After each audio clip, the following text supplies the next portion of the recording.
사람의 자랑하는 놀이개가 된 바벨론이 하나님께 멸망당한 소돔과 고모라 같이 되리니 그곳에 거주할 자가 없겠고 거처할 사람이 대대 없을 것이며 아라비아 사람도 거기에 장막을 치지 아니하며 목자들도 그곳에 그들의 양떼를 쉬게 하지 아니할 것이요 오직 들짐승들이 거기에 엎드리고 부르짖는 짐승이 그들의 가옥에 가득하며 타조가 거기에 깃들이며 들양이 거기에서 뛸 것이요 그 궁성에는 승냥이가 부르짖을 것이요 화려하던 궁전에는 들깨가 울 것이라. 그 때가 가까우며 그 날이 오래지 아니하리라. 여호와께서 야곱을 긍휼히 여기시며 이스라엘을 다시 택하여 그들의 땅에 두시리니 나그네 된 자가 야곱 족속과 연합하여 그들에게 예속될 것이며 민족들이 그들을 데리고 그들의 본토에 돌아오리니 이스라엘 족속이 여호와의 땅에서 그들을 얻어 노비로 삼겠고 전에 자기를 사로잡던 자들을 사로잡고 자기를 압제하던 자들을 주관하리라. 아멘. 이사야서는 13장에서부터 23장까지 열방에 대한 심판의 말씀들이 이어지고 있습니다. 첫 번째가 13장 1절부터 14장 끝까지 이제 뒷부분까지 이어지는 바벨론입니다. 바벨론이라는 나라는 이사야 선지자가 활동할 때는 8세기거든요. 700년 때 우시야, 요다마스, 히스기야 이때니까요. 그때는 바벨론이라는 나라가 있기는 있었지만 그렇게 강한 나라가 아니었습니다. 당시 8세기 때 이스라엘 전 세계를 제패했던 나라는 아수르입니다. 북이스라엘을 멸망시켰던 아시리아 제국. 그때 이제 아수르 제국이 무너질 것 같지 않았던 강성한 세계를 호령하는 그러한 나라이었는데 이제 아수르의 심판을 이사야는 이미 예언했습니다. 아수르가 그들의 죄로 말미암아 하나님에 의해서 무너질 것이다. 그리고 그 아수르를 무너뜨리는 바벨론, 그 바벨론도 무너지게 될 것이라는 말씀이 13장, 14장에 걸쳐서 나오고 있습니다. 지난주에 이어서 바벨론을 심판하시는 하나님의 어떤 전쟁, 거룩한 자들을 구별하셔서 바벨론을 무너뜨리시겠다고 말씀하시는데요. 오늘 17절에 보시면 바벨론을 무너뜨리는 세력, 나라가 나옵니다. 메대입니다. 메대. 그런데 메대 사람들은 은을 돌아보지 아니하며 금을 기뻐하지 아니하는 메대 사람을 내가 충동시켜서 바벨론을 치게 하시는데 메대 사람이 활로 청년들을 쏘아 죽이며 태 열매를 긍휼히 여기지 아니하며 아이를 애석하게 보지 아니하리라. 이렇게 되어 있습니다. 이 메대라는 나라도 이사야 선지자가 활동하던 때 있었습니다. 메대라는 나라가 있었는데 힘이 너무나 미미해서 그렇게 큰 영향력을 행사하지 못하고 있던 그러한 나라입니다. 지금 이란 지역에 있는 나라가 메대입니다. 이란이라는 나라요.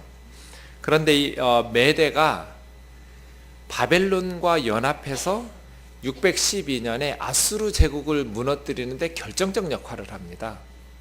그러니까 아수르가 전 세계를 호령하고 있을 때 바벨론이 아수르를 무너뜨리는데 그 아수르를 무너뜨리는 바벨론과 연합군을 형성해서 아수르 제국을 무너뜨리는 결정적 역할을 했던 나라가 메대입니다.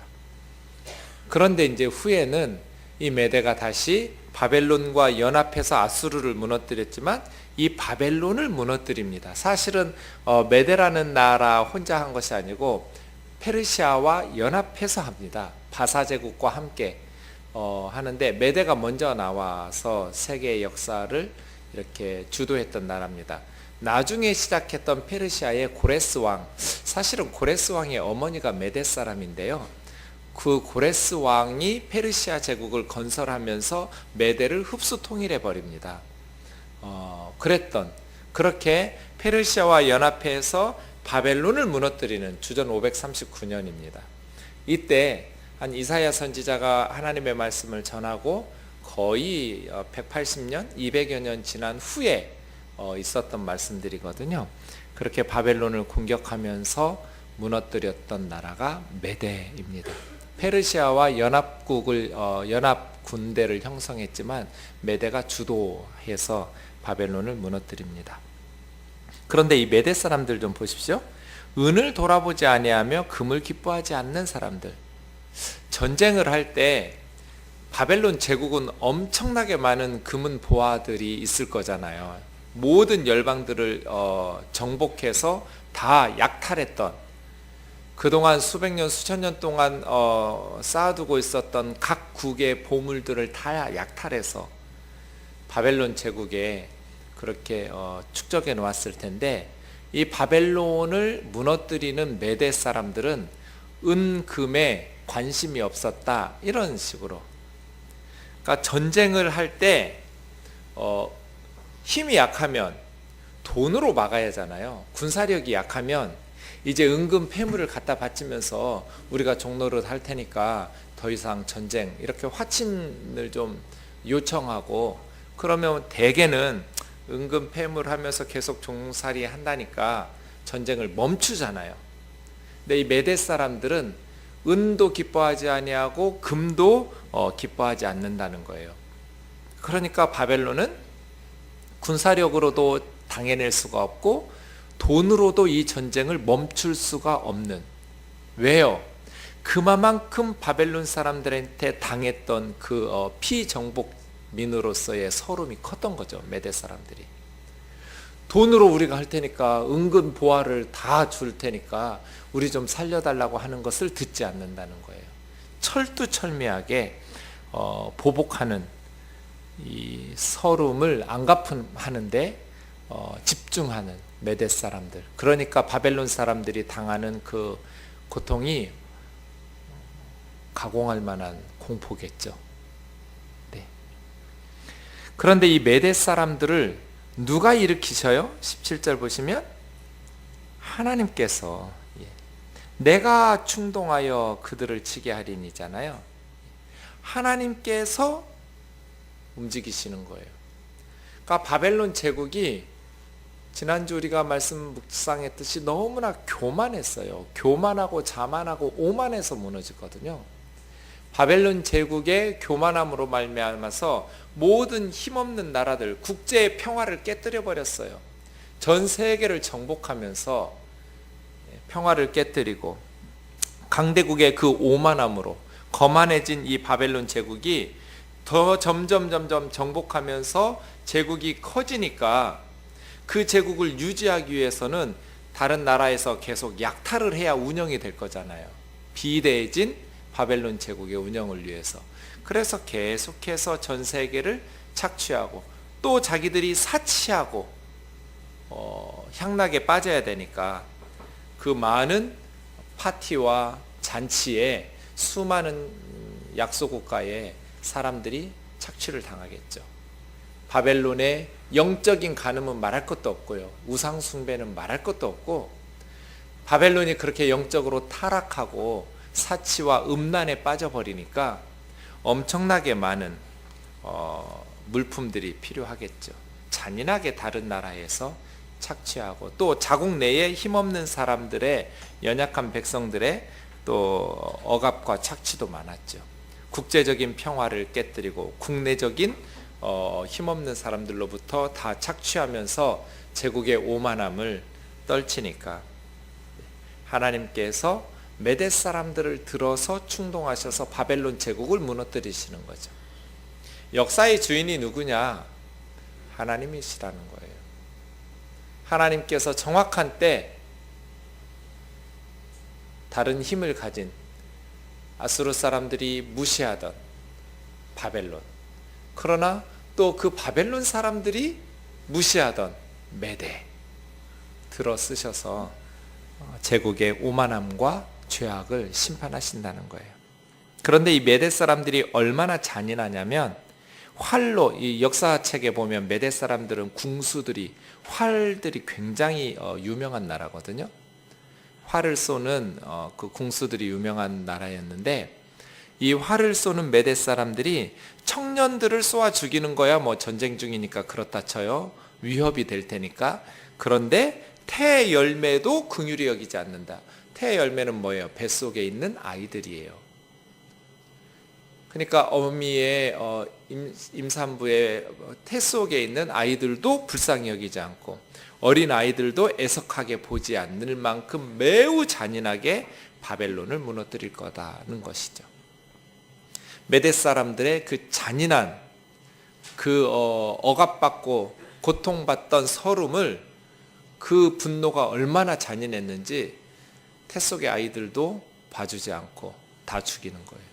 바벨론 사람들이라고 하면 불쌍히 여기지 아니하고 잔인하게 진압하는, 열국의 영광이요 갈대아 사람이 자랑하는 놀이개가 된 바벨론이 하나님께 멸망당한 소돔과 고모라 같이 되었다.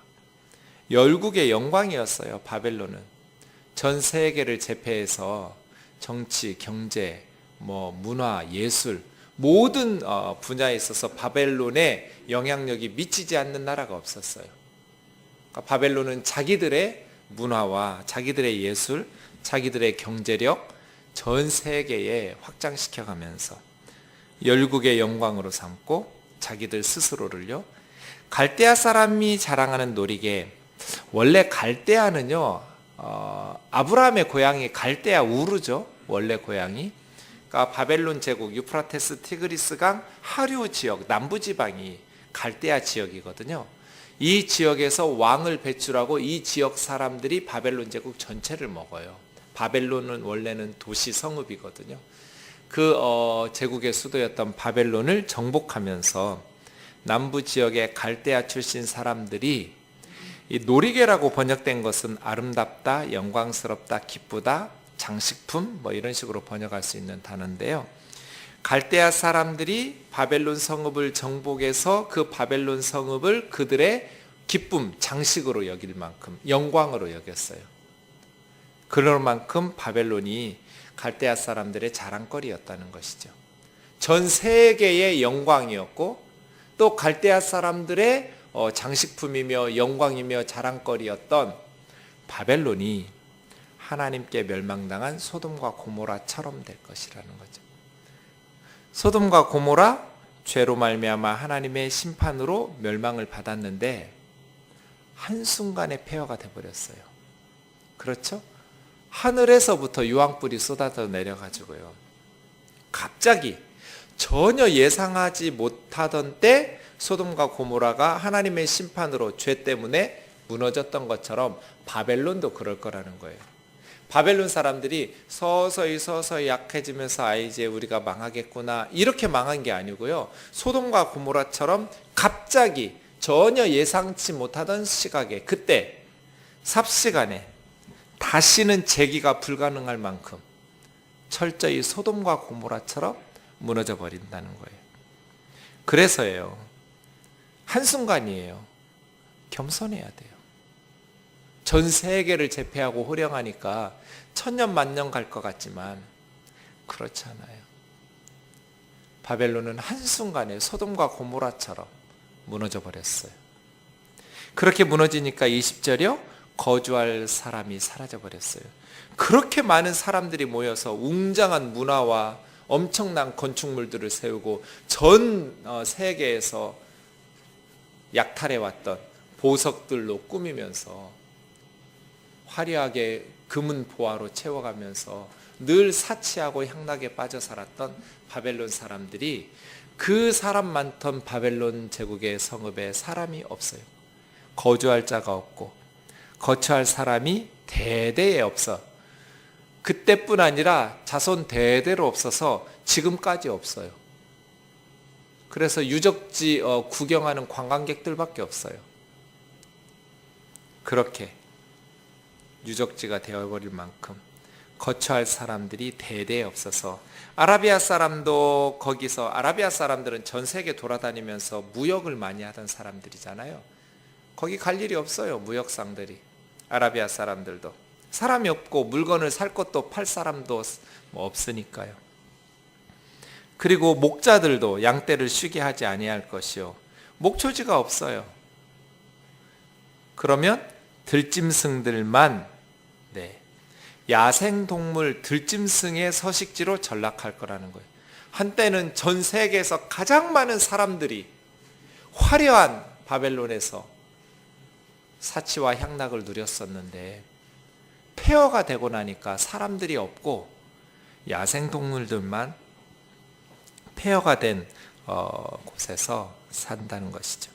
짐승이 가옥에 가득하고 타조가 깃들이며 들양이 뛸고 승냥이가 제칼 같은 건데요. 울부짖는 짐승이라고 해도 좋겠어요. 들깨, 하이에나가 가득 메울 것이다. 그의 때가 매우 가깝다. 그의 날이 오래지 않을 것이다. 얼마 남지 않았다. 바벨론이 무너질 것이다. 지난주 말씀드렸지만 요나 선지자처럼 이사야 선지자는 바벨론에 가서 아수르에 가서 이집트에 가서 암몬에 가서 모압에 가서 이런 하나님의 계시의 말씀을 전한 사람이 아니에요. 이 말씀은 예루살렘에 전한단 말이에요. 유다 사람들에게 들어요. 그러면 바벨론이 멸망한다라는 얘기를 그 바벨론 사람들은 듣지도 않을 텐데 왜 유다와 예루살렘 사람들에게 열방의 심판을 이야기하겠어요? 왜 이스라엘 사람들에게 열방의 심판을 말하겠어요? 예컨대 우리식으로 말하면 하나님께서 미국을 심판하실 것이다. 일본을 심판하실 것이다. 중국과 러시아를 심판하실 것이다. 이런 나라들의 심판을 말씀하시는데 하나님의 말씀을 받은 선지자가 미국에 가서 일본, 중국, 러시아 가서 전하지 않아요. 그 나라 사람들은 자기들의 심판에 대한 메시지를 듣지 않고 한국 사람들에게 다른 나라의 멸망을 이야기하는 것과 똑같죠. 이런 얘기를 왜 하겠어요? 13장에서 23장 이렇게 길게. 네, 그 강대국들은 이스라엘이 부러워하거나 의지할 만한 나라가 아니란 뜻이에요. 이 나라들은 너희들이 신뢰할 만한 동맹국으로 삶을 만한 나라가 아니고 그 강대국의 그 화려함을 부러워할 필요도 없는 나라라는 거예요. 왜? 하나님께서 심판하실 때니까. 하나님께서 무너뜨리실 나라니까. 이스라엘 너희들이 그 나라들을 부러워할 필요도 없고 그 나라들을 의지하거나 신뢰하면서 동맹국으로 삼을 필요도 없다는 거예요. 자기들의 사치와 향락을 위해서 우상숭배에 빠진 자들이 연약한 나라들을 착취하고 억압해서 그들의 탈취물과 약탈물을 가지고 그렇게 날마다 호의호식하면서 사는 나라를 하나님께서 가만두시겠어요? 그러니 그 열방의 강대국들을 부러워할 필요도 없고 신뢰하고 의지할 필요도 없다. 이것이 하나님께서 이 말씀을 이스라엘 백성들에게 전하시는 내용이에요. 그래서요. 여러분 역사에서 우리가 배울 게 뭐예요? 요즘 우리가 새벽에 시편 78편 묵상하잖아요. 시편 78편은 마스길이라고 그래요. 마스겔이라는 것은 마스길은 교훈시라는 거예요. 이스라엘의 영적인 지도자가 제자들이나 자녀들이나 백성들에게 역사적 사건을 가지고 가르치는 교훈시예요. 시편 78편. 그 역사적 교훈을 그냥 단순히 과거의 정보와 지식을 전달하는 게 목적이 아니에요. 과거의 역사를 쭉 들어서 가르치면서 현 시대의 하나님의 백성들에게 교훈으로 삼는 건 딱 세 가지예요. 첫째, 소망을 하나님께 둘 것. 역사를 통해서 우리가 배우는 게 뭐예요? 세상은 믿을 만한 게 아니구나. 사람은 믿을 만한 존재가 아니구나. 우리의 소망은 하나님에게 두어야 되는구나. 역사가 우리에게 가르쳐주는 게 그거 아니에요? 아시리아도, 메데도, 바벨론도, 페르시아도, 그리스도, 로마도, 영국도, 미국은요? 영원하지 않아요. 한순간이에요. 소돔과 고모라가 무너지듯이 하나님의 시간이 되면 한순간에 천년 만년 갈 것 같지만 제국이 무너지는 것 다 한순간이었어요. 그래서예요. 세상을 신뢰하지 마라. 그 어떤 사람도 두려워하지 마라. 하나님 앞에서의 평가가 중요하죠. 지금 누가 힘을 가지고 있냐, 어느 편에 줄을 서야 되느냐 중요하지 않아요. 하나님 앞에서 평가받는 게 중요하죠. 하나님께서 우리나라를 보실 때 어떻게 평가하시느냐, 하나님께서 뜨인돌 교회를 보실 때 어떻게 평가하실까? 이게 중요한 거죠. 어느 편에 줄을 서고 지금 실세에 줄을 대어서, 그 웃기는 얘기예요. 어리석은 짓이에요. 이스라엘 백성들에게 하나님께서 상상도 못할, 지금 아수르가 전 세계를 호령하고 있는데, 북이스라엘은 아수르에게 망했잖아요. 이사야 선지자 시대에. 전 세계를 짓밟고 있는 아수르가 떵떵거리고 있을 때 별 볼 일 없는 바벨론이 아수르 칠 거라고 계속 이야기하더니, 그 다음 그 바벨론도 메대에 의해서 심판받을 것이라고 이야기하고 있는 거잖아요. 그래서예요. 세상의 제국들은 있다가 사라질 세상 나라들일 뿐이고 하나님이 들어서 쓰시는 도구일 뿐이다. 세상의 나라들을 부러워할 필요도, 의지하고 신뢰할 필요도 없다. 하나님 보시기에 바르게 살면 된다는 거예요. 바벨론이 무너지면 이스라엘이 어떻게 될까요? 그것이 이제 14장 1, 2절이에요.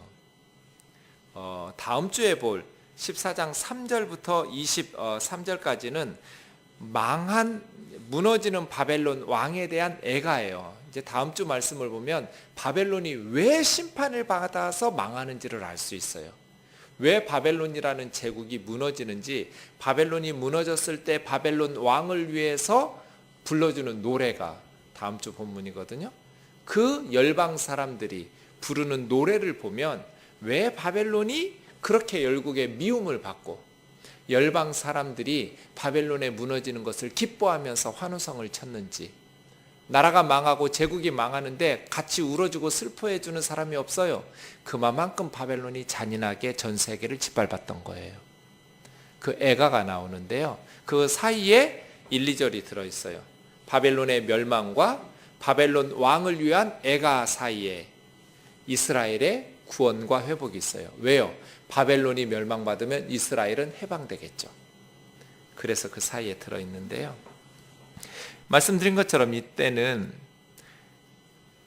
희망이 없었을 때, 북이스라엘이 멸망했으니까 아수르에게, 그 이스라엘이 다시 회복된다라는 희망은 전혀 상상할 수도 없었던 시기였어요. 그런데 14장 1절의 주어가 뭐예요? 여호와께서. 이 주어에 주목하세요.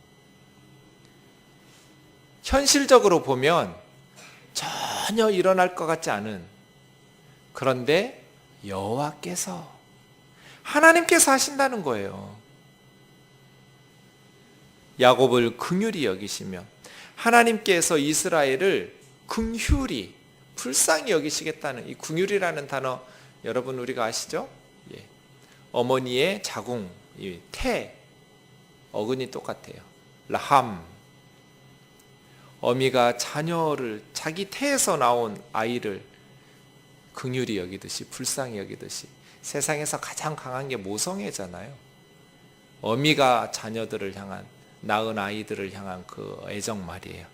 하나님께서 그렇게 야곱을 불쌍히 여기신다는 거예요. 죄악에도 불구하고 이스라엘을 다시 택하여 그들의 땅으로 돌아오게 하실 것이다. 회복이죠. 바벨론이 멸망하면 이스라엘이 회복돼요. 나그네 된 자들, 이방인들도 야곱 족속과 연합하여 함께 돌아오게 될 것이다. 민족들이 그들을 데리고 이방인들이 함께 이스라엘 사람들과 함께 본토로 돌아오는데, 이스라엘 족속이 여호와의 땅에서 그들을 노비로 삼고 전에 자기를 사로잡아서 압제하던 자들을 이제 이스라엘이 사로잡아서 자기를 압제하던 자들을 주관하게 될 것이다. 그러니까 전 세계의 나라가 망해서 포로로, 노예로 끌려가서 살았던 이스라엘 사람들이 바벨론이 망하니까 이때다 싶어서 얼른 도망 나오는 것이 아니라 강성해져서 많은 나라 사람들을, 자기를 압제하던 사람들을 압제하고 돌아온다는 거예요. 마치 출애굽할 때 금은 보화를 가지고 나오듯이 이스라엘 사람들이 강해져서 다시 고향 본토로 돌아오게 될 것이다. 성경학자들이 여기서 고민이 돼요. 역사적으로 이스라엘은 바벨론에서 돌아온 후에 한 번도 군사적으로 다른 나라를 정복한 적이 없어요. 그쵸? 그러면 사로잡은 자들을 사로잡고 압제하던 자들을 주관한다. 이스라엘을 압제하고 정복했던 나라들을 정복해서 주관한다는 거잖아요. 다스린다는 거잖아요. 근데 바벨론에서 70년의 노예 생활하고 이 고레스, 사이러스 왕의 해방령을 통해서 다시 고향으로 돌아왔던 이스라엘 사람들이 다른 나라를 정복한 적이 없어요. 그래서 고민해요.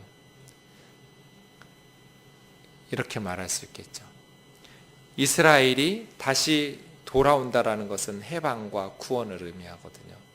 그 회복의 날에는 단순히 이스라엘만 하나님의 구원과 해방과 자유를 맛보는 것이 아니라 열방이 함께, 나그네 된 이방인들이 함께 돌아오는데, 그렇게 하나님의 교회가, 하나님의 백성들이 전 세계에 다른 나라 사람들을 주도하면서 문자적으로 그냥 군사적으로 짓밟아서 주관하는 것이 아니라 영적으로 온 열방들이 하나님의 나라를 전파하면서 믿을 수 있도록 그렇게 주관하는 그런 하나님 나라의 환상으로 보아야겠죠. 어떻게 이런 일이 있을 수 있을까? 하나님께서 이 일을 친히 이루시겠다는 거예요. 그래서예요. 세상이 난리잖아요. 요즘 특히 더한 것 같아요. 난리예요. 하지만 우리는 하나님께서 하시는 일에 집중해야 돼요. 그리고 그 하나님께서 하시는 일을 위해서 우리의 삶을 헌신하고, 하나님 나라 백성으로, 우리는 서울 시민이지만 동시에 천국 시민이거든요. 이 땅 가운데서 하나님께서 우리의 삶을 통해서 이루고자 하시는 하나님 나라의 역사들에 포커스를 맞추고 살아야 돼요. 어느 제국이 더 강해질까? 우리는 언제나 저런 나라들처럼 강대국이 될까?